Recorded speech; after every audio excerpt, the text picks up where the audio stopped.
Сәлем достар, бүгін біз 4-ші сыныпқа арналған ағылшын тілінен жаттығуын орындайтын боламыз. 48-ші бет, 26-ші жаттығу. Listen and write. Choose place words. You like to visit why? Балалар, бұл жерде өздерің оқисыңдар, айырмашылығын түсініп табасыңдар. Біз 27-ші жаттығуға көшетін боламыз. Read and march to make sentence дейді.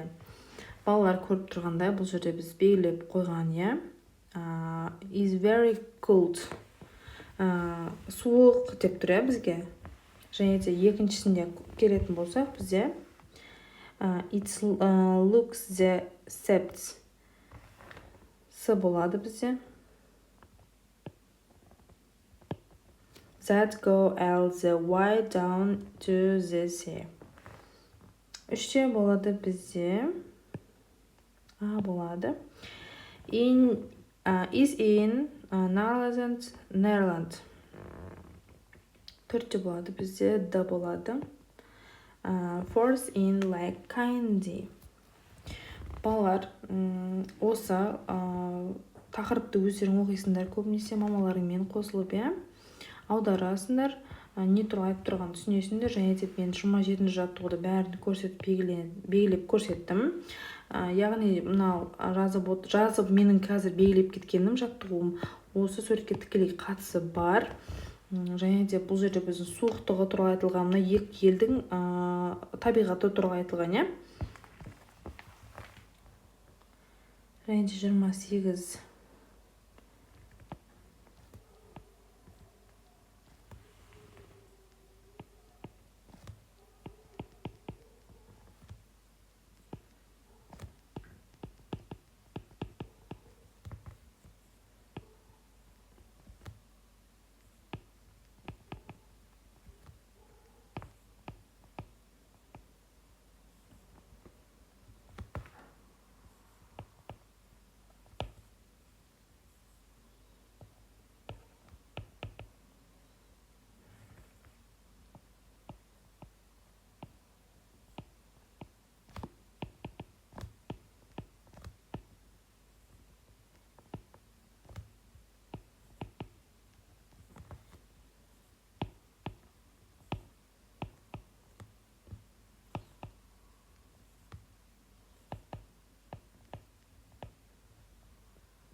Балалар, осымен сабағымыз бітті.